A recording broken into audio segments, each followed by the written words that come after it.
नमस्कार, सेहत से जुड़े हमारे खास कार्यक्रम हेल्थ गुरु में आपका स्वागत है। मैं हूं आपके साथ राहुल सिन्हा। आज हम बात करेंगे कोरोना संक्रमण फिर से पैर पसार रहा है। ऐसा माना जा रहा है कि कोरोना की तीसरी लहर से बच्चों को ज्यादा खतरा है। माता पिता को आखिर क्या करना चाहिए, इस पर आज हम बात करेंगे। आखिर अपने बच्चों को थर्ड वेव से कैसे सुरक्षित रखें।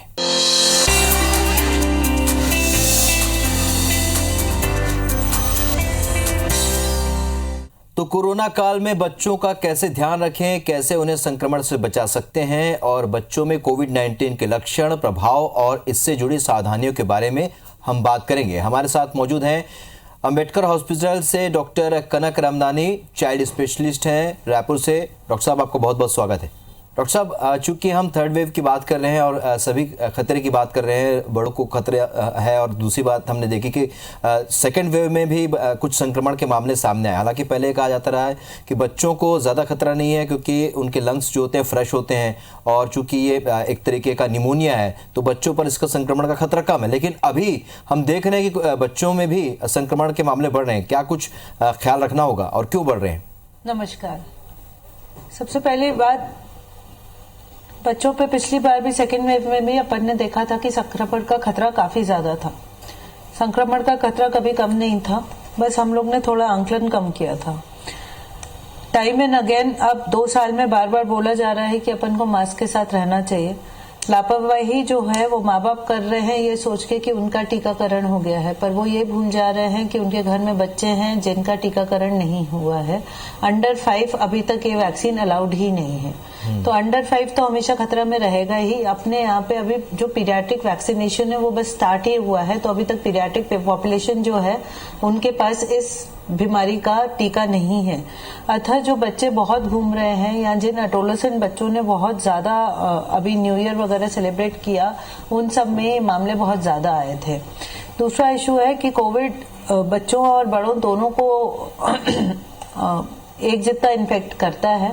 बच्चों में अंडर 10 ईयर्स थाइमस ग्लैंड जो होता है वो बहुत एक्टिव होता है, उसकी वजह से जो उसके मैनिफेस्टेशन होता है वो थोड़ा कम आता है, लेकिन मैनिफेस्ट तो करता ही है। इस पीरियड में अपन लोग देख रहे हैं कि अडल्ट्स एंड पीडियाट्रिक दोनों इन्वॉल्व है।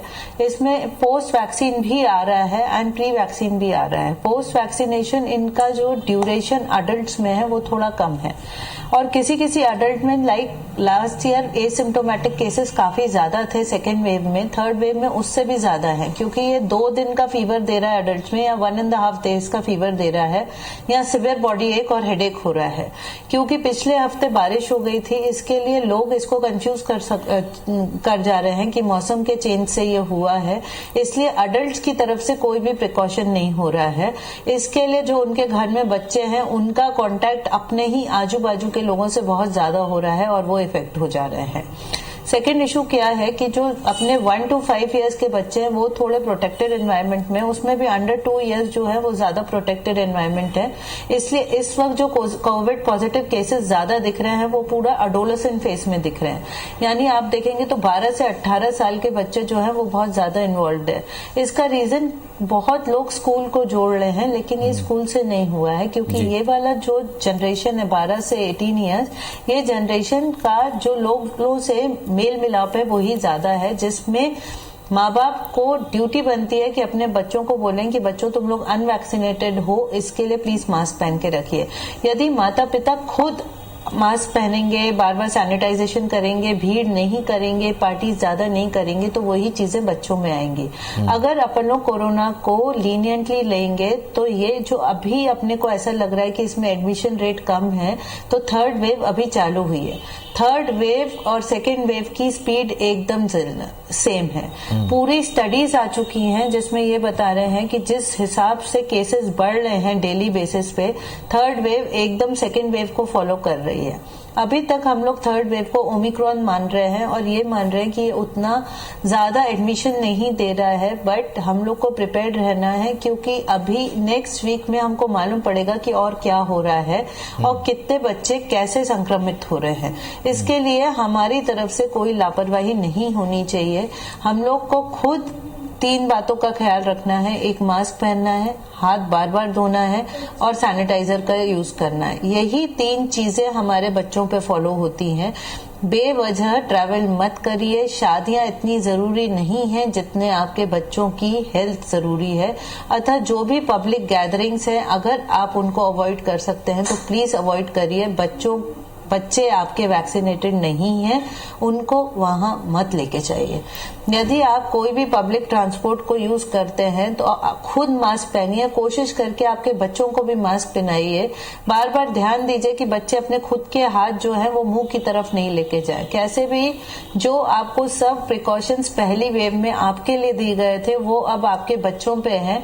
अपने हाथ को अपने मुंह पे पास न जाना चाहिए। और बच्चों के साथ ये बहुत डिफिकल्ट है, लेकिन आप लोग एब्सोल्यूट ध्यान दीजिए कि बच्चों का हाथ जो है वो उनके चेहरे पे नहीं जा रहा है। बच्चों को जहां तक हो सके घर के सुरक्षित माहौल में रखिए।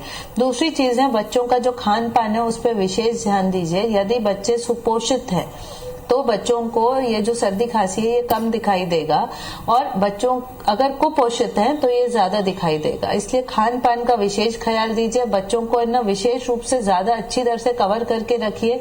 स्वच्छ वातावरण में रखिए। साफ सुथरे कपड़े पहनवाइए। और जो उनका बेसिक टीकाकरण है जिसमें 6 महीने का फ्लू वैक्सीन और 1.5 महीने, 2.5 महीने, 3.5 महीने का न्यूमोकोकल वैक्सीन, ये वैक्सीनेशन कंप्लीट रखिए। साथ ही जो 9 महीने का एमएमआर और 15 महीने का एमएमआर है उसको कंप्लीट रखिए। यदि अपन लोग बेसिक वैक्सीनेशन कंप्लीट रखते हैं तो इन वैक्सीनेशन का भी थोड़ा क्रॉस प्रोटेक्शन अभी की सर्दी खांसी पे दिया गया है। तीसरी चीज, जैसे जैसे बच्चा बड़ा हो रहा है उसका रोग प्रतिकारक उसका मैनिफेस्टेशन कोविड का ज्यादा हो रहा है। हो सकता है माँ का दूध जब तक बच्चे पी रहे हैं तब तक उनको बेनिफिट्स हैं उसमें, तो वो इसलिए माँ का दूध अच्छी तरह से चालू रखा रहना चाहिए। जी डॉक्टर साहब, आप जिस तरीके से बता रही हैं तो इस बात समझ में आ रही है कि फर्स्ट वेव में हमने देखा कि बहुत बड़ी संख्या में बुजुर्गों को खतरा बताया गया। सेकेंड वेव में हमने देखा कि बहुत सारे जो टीन एज के जो यंग जनरेशन के लोग भी इसके संक्रमण के दायरे में आए। अब चूंकि थर्ड वेव है और सरकार ने भी अब बच्चों का वैक्सीनेशन शुरू किया है, फिलहाल टीन एज से शुरुआत हुई है, तो क्या ये माना जाए कि ये जो थर्ड वेव है ये बच्चों के लिए घातक हो सकती है? देखिए, घातक अगर आप लोग देखेंगे तो इस वक्त बच्चों पे इसको घातक मान ही सकते हैं। सबसे पहले जब पहली वेव थी तो उसमें सभी प्रोटेक्टेड थे। उस वक्त एक दहशत का माहौल था, कोई खुद ही घर से बाहर नहीं निकलता था, इसलिए बच्चे एकदम सुरक्षित माहौल में थे। तो उसमें ये बोला गया कि जिन जिनको कोमोर्बिडिटीज हैं, शुगर है, बीपी है, ओल्ड एज है, वो इफेक्ट हो रहे हैं। सेकेंड वेव ने किसी को नहीं देखा था। सेकेंड वेव सबको इन्वॉल्व की थी। सेकेंड वेव के बाद वैक्सीनेशन जो था वो एकदम रैम्पेंट यूज हुआ था। रैम्पेंट यूज में अब मोटा मोटी हम लोग जो हैं वो लोग वैक्सीनेट हो गए हैं। वैक्सीनेशन के बाद किसी ने भी अपने एंटी स्पाइक एंटीबॉडीज करवाए नहीं है। किसी को मालूम नहीं है कि वो कितने सुरक्षित हैं। दूसरा, ये ओमिक्रॉन वेरिएंट है। ओमिक्रॉन आरटीपीसीआर में ज्यादा पकड़ा नहीं जाएगा या कुछ कुछ केसेस मिस हो जाएंगे। तीसरी चीज है कि हमारा वैक्सीनेशन स्टेटस पर्सनली किसके बॉडी में कितना एंटीबायोटिक बॉडी दिया है वो अपने को नहीं मालूम है। वैक्सीनेशन से पहले भी बताया था कि आपको संक्रमण नहीं होगा, इसकी कोई गारंटी नहीं है, कॉम्प्लिकेशंस कम रहेंगे, इसलिए हम ही एम्पलीफाइड डोज लोग हैं। उस पीरियड में और इस पीरियड में एक बहुत बड़ा डिफरेंस है, जिसमें यह है कि अडल्ट जो हैं वो मैक्सिममली वैक्सीनेटेड है। तो अगर अपन लोग कोरोना की साइकिल देखते हैं तो वो साइकिल ब्रीच हो जाती है। जैसे एक इंसान से दूसरे इंसान, दूसरे से तीसरे इंसान, तीसरे से चौथे इंसान, तो चौथा इंसान हो सकता है उसका इम्यूनिटी बहुत ज्यादा हाई हो तो वहां पे कोरोना साइकिल ब्रेक हो जाएगी। लेकिन बच्चों की इम्यूनिटी अभी नहीं बनी है। बच्चों में मैनिफेस्टेशन कम है क्योंकि बच्चों की इम्यूनिटी बेटर है, लेकिन उसका ये मतलब नहीं कि वो टोटली इम्यून है। उनको वैक्सीन नहीं दिया गया है, उनका सोशल कॉन्टैक्ट बहुत ज्यादा हो गया है। फर्स्ट फेज में बच्चे घर में बैठे थे, अब किसी का बच्चा घर में नहीं है। तो क्योंकि एक तो बच्चों का सोशल इंटरेक्शन फर्स्ट वेव से लगभग डबल से ज्यादा हो गया है। सेकंड, बच्चों को वैक्सीन नहीं दिया गया है। थर्ड, आधी से ज्यादा सोसाइटी अब वैक्सीनेट हो गई है। तो इसके लिए शायद हमारा इंडिया में लास्ट 3 मंथ्स में 50 लाख अडल्ट वैक्सीनेशन हो चुका है। तो 2-2.5 महीने में 50 लाख का वैक्सीनेशन एक बहुत बड़ा आंकड़ा है अडल्ट के लिए। तो इस हिसाब से अडल्ट में साइकिल ब्रेक हो रही है, लेकिन पीडियाट्रिक में स्टिल साइकिल ब्रेक नहीं होगी, इसलिए थर्ड वेव को अपन लोग बच्चों पे घातक मान रहे हैं। दूसरा, थर्ड वेव का मैनिफेस्टेशन, भले वो ओमिक्रॉन भी है तो उसका manifestation high grade fever, severe headache, GI symptoms like उल्टी, पेट में दर्द, दस्त, सिवियर बॉडी एक, सिवियर खांसी, सिवियर सर्दी के साथ आ रहा है। 2 साल के नीचे के बच्चों को एक कंडीशन होती है क्रूप, जिसमें ना वायरल आवाज आती है यहाँ से और बहुत ज्यादा खांसी होती है, उससे मैनिफेस्ट हो रहा है। तो ये मैनिफेस्टेशंस को ध्यान रखना चाहिए। और बच्चे जो आजकल ट्यूशंस पे जा रहे हैं, साइकिलिंग पे जा रहे हैं, प्लेग्राउंड पे मिल रहे हैं, अगर किसी भी बच्चे को थोड़ा बहुत भी सिम्टम है तो उनको दूसरों बच्चों से मिलने के लिए मना किया जाए। अपन लोग बच्चों की सोशल एक्टिविटी 100% इस वक्त बंद नहीं कर सकते हैं, लेकिन पेरेंट्स की अवेयरनेस ही बच्चों में इसको फैलने से बचाएगी। क्योंकि रिसेंट अपडेट में ये बोला गया है कि जो पीडियाट्रिक संक्रमण है वो काफी ज्यादा है, वो अडल्ट्स के जितना ही है, कॉम्प्लिकेशन काफी कम है, डेथ रेट एकदम मिनिमल है। लेकिन अभी भी इसमें खतरा जताया जा रहा है कि इस कोविड के बाद भी, इस पीडियाट्रिक कोविड के बाद भी हमको MIS-C को झेलना पड़ सकता है। MIS-C खुद से बच्चों के लिए जानलेवा रह सकता है, इसलिए जहां तक हो सके हम लोग अडल्ट ही बच्चों को प्रिकॉशन लेना सिखा सकते हैं। चलिए, तो बच्चों को खतरा है और ये बिल्कुल सोचना और समझना गलत होगा अपने हिसाब से कि बच्चों को खतरा नहीं है। और चूंकि वैक्सीनेशन की शुरुआत हुई है और जैसा कि डॉक्टर साहब आपने बहुत अच्छे तरीके से बताया कि अब जो पेंडेमिक की जो साइकिल है वो बच्चों में टूटती नज़र नहीं आ रही है और शायद यही वजह है कि थर्ड वेव के पहले बच्चों को वैक्सीनेट किया जा रहा है। डॉक्टर साहब, इस चर्चा को हम आगे बढ़ाएंगे और क्या कुछ एस्पेक्ट्स हो सकते हैं इस पूरी चर्चा में, उस पर हम विस्तार से चर्चा करेंगे। क्या कुछ सावधानियाँ रखनी है और जो भ्रम है अभी तक बच्चों को लेकर, अब वैक्सीनेशन की भी शुरुआत हो चुकी है। हमारे साथ मौजूद हैं अंबेडकर हॉस्पिटल से डॉक्टर कनक रमनानी, जो कि जानी मानी चाइल्ड स्पेशलिस्ट भी हैं। डॉक्टर साहब, ब्रेक में जाने के पहले हम इस पर चर्चा कर रहे थे। अब एक बहुत ही अहम सवाल, चूंकि आप चाइल्ड स्पेशलिस्ट हैं इसलिए आपसे सवाल लाजमी है कि बहुत सारी जो माँ है जिनको लगता है कि अभी वैक्सीनेशन नहीं हुआ है, वो फीड करा रही है, तो उन्हें फीड कराना है, उनको वैक्सीन लगवाना है कि नहीं लगवाना है, या अगर वो छोटा है और फीड कर रहा है तो भी क्या वैक्सीन लगवाना है कि नहीं लगवाना है, ये तमाम संशय के विषय अब भी है, या लोग इससे इस तरीके के बहाने बना के बच भी रहे हैं वैक्सीनेशन से? देखिए, जो रिस्क ऑफ डिजीज है वो रिस्क ऑफ वैक्सीनेशन से बहुत ज्यादा है। हर वैक्सीन में एक potential risk of adverse reaction होता है, फिर भी बच्चों में 100% वैक्सीनेशन चलता है। तो वो जो पोटेंशियल रिस्क होता है उसको भूल के इस वक्त मैंडेटरी है कि आप अपने आप को और अपने बच्चों को वैक्सीनेट करें। बच्चे 15 साल के ऊपर के ही वैक्सीनेट हो सकते हैं अभी। सेकंड इशू है, कोई भी महिला प्रेगनेंसी में या लैक्टेशन फेज में दोनों समय पे वैक्सीनेट हो सकती है। बस अगर आपको ब्लड ट्रांसफ्यूजन लगा हुआ है या किसी और का ब्लड लगा हुआ है या आपको कुछ पर्टिकुलर मेडिसिन हैं वो दी गई हैं तो उससे थोड़ा पोस्टपोन किया जाता है, लेकिन ऐसा कोई absolute Contra indication of vaccine नहीं है। किसी को फर्स्ट डोज से बहुत मेजर रिएक्शन हुआ हो या सल्फर ड्रग से बहुत मेजर रिएक्शन हो तो कॉशियसली वहां जाके इन्फॉर्म करिए, फिर वैक्सीनेट करिए। बाकी प्रेगनेंसी एंड लैक्टेशन ये कॉन्ट्रा इंडिकेशन नहीं है, प्लीज आप जाके वैक्सीनेशन लीजिए। तो वैक्सीनेशन करवाना बेहद जरूरी है और इस तरह के जो वैक्सीनेशन से ही अपन लोग कोरोना को जीत सकते हैं। बिल्कुल, वैक्सीनेशन से जीत सकते हैं। बेहद जरूरी है, अपने बच्चों को भी वैक्सीनेट कराइए। बच्चों का वैक्सीनेट होना बहुत जरूरी है। वैक्सीन से मत डरिए और प्लीज वैक्सीनेशन कराइए। बिल्कुल, हम भी बार बार अपने चैनल के माध्यम से अपील कर रहे हैं लोगों से कि वैक्सीनेशन जरूर करवाइए, क्योंकि अभी ये थर्ड वेव है, आने वाले समय में सबसे पहले डॉक्टर्स वैक्सीनेट हुए थे, सारे डॉक्टर्स वैक्सीनेटेड हैं इस वक्त। जी चलिए डॉक्टर साहब, ये जानना चाहेंगे कि ये जो छोटे बच्चे हैं जिनको लेकर लगातार ये बातें सामने आ रही हैं, हमने सेकेंड वेव में देखा था कि बहुत ज़्यादा जो उस समय संक्रमण फैला था उनमें बच्चों की भी अहम भूमिका थी। क्या बच्चों में जब संक्रमण होता है तो ये ज़रूरी है एसिम्प्टोमेटिक ही हो, वो उसका सिम्टम समझ में ना आए? देखिए, बच्चों में मौसम बदलने से सर्दी खांसी बहुत होती है, तो इसके लिए माँ बाप उनको कोविड न मान के दूसरे टाइप की सर्दी खांसी मान सकते हैं। इस बार का कोविड यूजुअली ना क्रूप की तरह प्रेजेंट कर रहा है। क्रूप एक वायरल निमोनिया होता है जो कि बच्चों में बहुत कॉमन होता है, जो यूजुअली नॉन कोविड होता है, पर इस बार कोविड का मैनिफेस्टेशन आ गया है क्रूप करके। तो लाजमी है कि पेरेंट्स को लगेगा कि सर्दी खांसी नॉर्मल है, इसलिए प्लीज हर सर्दी खांसी में जाके अपने डॉक्टर से मिलिए। उचित प्रिकॉशन लीजिए और जिसको ट्रीटमेंट की जरूरत है आपका डॉक्टर उनको दिएगा। जहां ट्रीटमेंट की जरूरत नहीं है वहां बच्चों में ज्यादा ट्रीटमेंट नहीं दिया जाएगा, लेकिन एक बार लाजमी है कि आप अपने बच्चों को जाके डॉक्टर से मिलवाएं। डॉक्टर साहब, खान पान की बात कर लेते हैं क्योंकि खान पान बहुत अहम विषय है। कंफ्यूज मत होइए जी, खान पान को लेकर ये कहा जाता है कि क्या कुछ खान पान बच्चों को रखना है और इम्यूनिटी के लिए हम क्या करें, इम्यूनिटी कैसे बच्चों की बढ़ाएं, क्या उसमें ऐड ऑन करें उनके खान पान में जो इम्यूनिटी बढ़ जाए। छत्तीसगढ़ की जनता को जब अपन लोग ने एग्जामिन किया था तो अपनी जो छोटे बच्चे हैं जिसमें से जो महिलाएं हैं और किशोरियां हैं उनका अनीमिया बहुत ज्यादा था। विटामिन डी यहाँ पे बहुत ज्यादा बच्चों का लो आया था तथा खाने में केवल दाल भात होने की वजह से, कुछ पौष्टिक आहार नहीं होने की वजह से बच्चे बहुत कुपोषित और छोटी हाइट के हैं।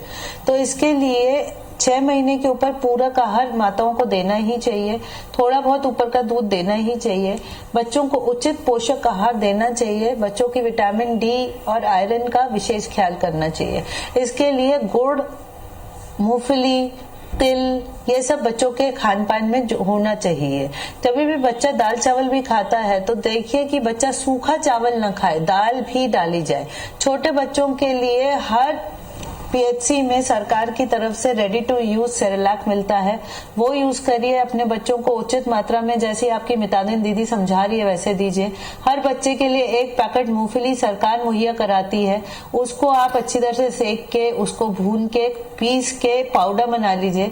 बच्चे को जो दाल भात या खिचड़ी बना के खिलाते हैं उसके ऊपर डालिए ताकि वो बच्चों का जो न्यूट्रिशनल वैल्यू है वो ज्यादा हो जाए, बच्चों में आयरन की कमी कम दिखे, विटामिन डी की कमी कम दिखे तथा उचित आहार देने से बच्चों का विकास बराबर हो। जब भी बच्चे का शारीरिक विकास अच्छा होता है तो बच्चे की रोग प्रतिकारक शक्ति का विकास भी उचित होता है। जब बच्चे का रोग प्रतिकारक शक्ति एकदम उचित तरीके से विकसित रहता है तो या तो कोविड आता नहीं है, या बच्चा एसिम्प्टोमेटिक रहता है, या जल्दी से बिना कॉम्प्लिकेशन वो उसको रिकवर कर जाएगा। तीसरा बहुत ज्यादा अहम है, बच्चे का जो बेसिक इम्यूनाइजेशन है जो गवर्नमेंट फ्री में प्रोवाइड करवा रही है वो प्लीज आप कंप्लीट रखें, क्योंकि एमएमआर दिखाया गया है कि एमएमआर का एंटी कोविड प्रॉपर्टीज है, बीसीजी के एंटी कोविड प्रॉपर्टीज है, तो वो आपको कोविड से बचाते हैं आपके बच्चों को। तीसरी चीज है, अगर आप न्यूमोवैक वैक्सीन देते हैं तो जो कोविड को छोड़ के दूसरे सर्दी खांसी के कारण है वो उचित प्रकार से कम हो जाते हैं। चलिए, तो बाकी जो टीके हैं उनका भी पूरा ख्याल रखना होगा और कोविड में ये बहुत ज़रूरी है।